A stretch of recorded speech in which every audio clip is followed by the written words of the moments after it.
Whoa! Welcome to PGOLDEN88 Talks. I am who you think I am.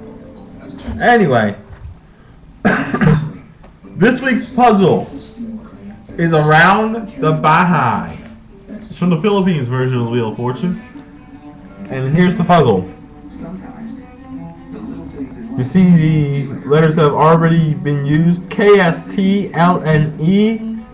And then the 3 plus 1 is P, R, B, A.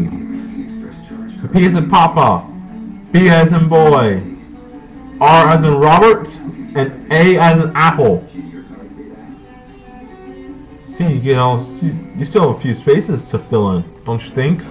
Anyway, if you think you know the solution to this puzzle, leave it on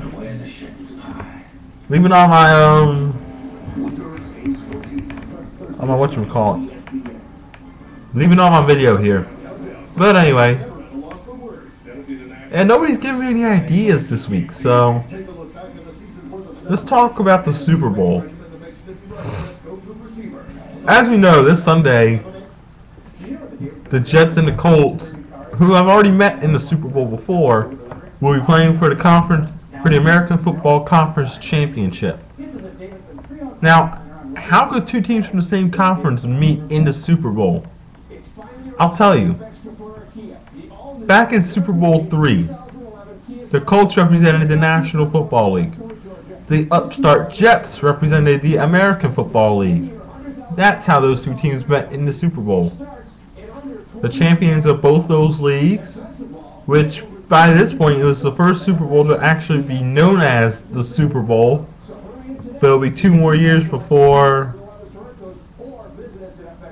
the merger will be finalized. Anyway, for Thursday before the big game, Jets quarterback Joe Namath guaranteed his Jets will pull a shocker and defeat the then known as Baltimore Colts. Guess what? He did. So, it's happened before. In fact, the Colts are 0-2 when facing the Jets, including that game.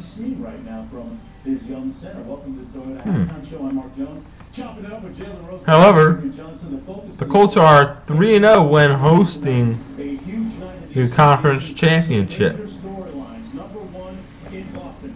In fact, this is the first time they've been the #1 seed and made it to the conference championship in a while.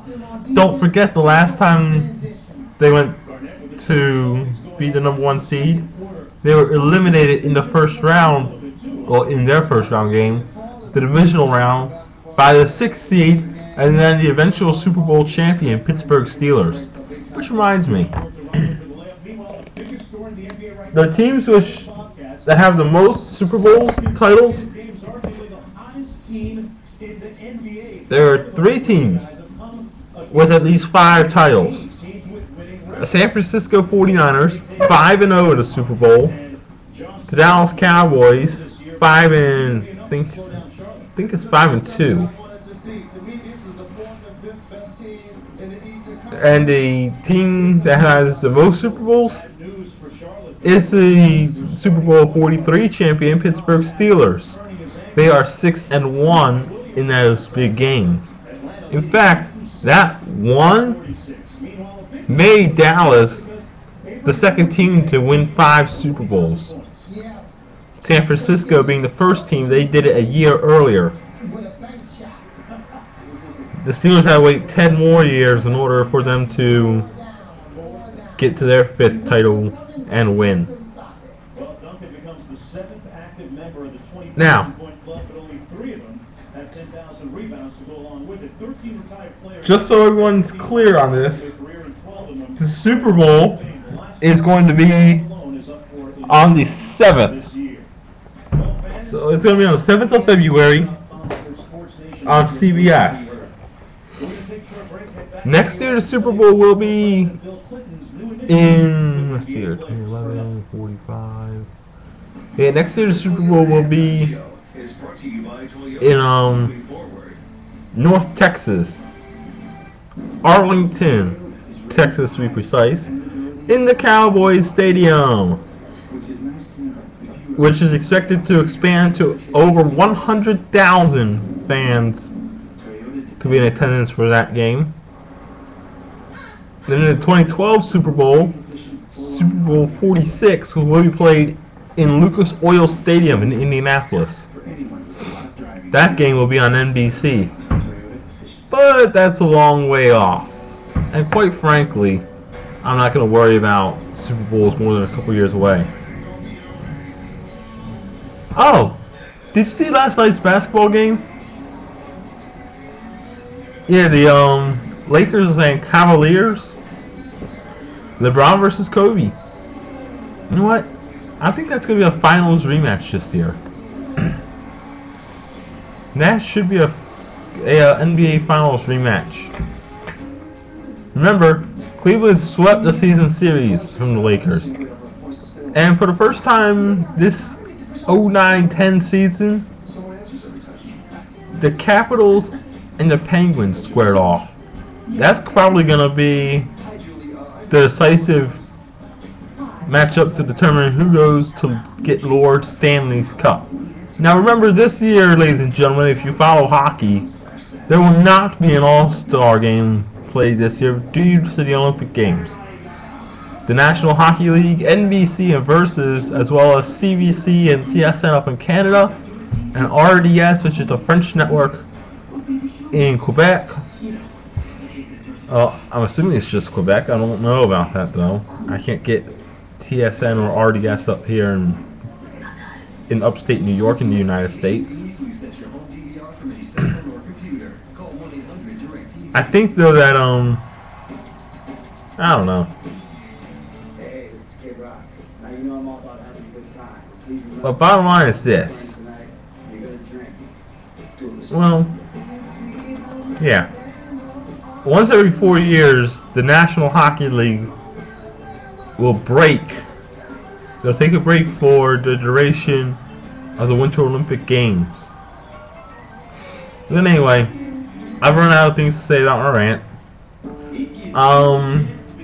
Daytona 2010 NASCAR, they're going back to the old school way in a couple of variations. The first one is to actually deal with the way the races are going to be held. You know bump drafting. Well, if you follow NASCAR, you know. But if you don't, bump drafting. It's when two cars. So one car starts bumping the other one's rear bumper to the car in front. That way the car in front can go a little faster and catch up to the lead cars, or if that front car is the lead car, to pull them away from the rest of the pack. Same rule will apply in Talladega. The second way is the actual car itself. You know, in the back of the car tomorrow these days, there's that wing. Well, they're going to change it back to a spoiler. So, I don't know, but hey, that's up to you. Anyway, I'm PGOLDEN88 YouTube. Just keep sending me recommendations as to exactly what you want me to talk about. Alright? I will talk about anything that I have knowledge on and anything that I possibly can talk about regarding the rules of operational security. Excuse me. Anyway, I'm PGOLDEN88 YouTube. I'll see y'all next week. Sign out.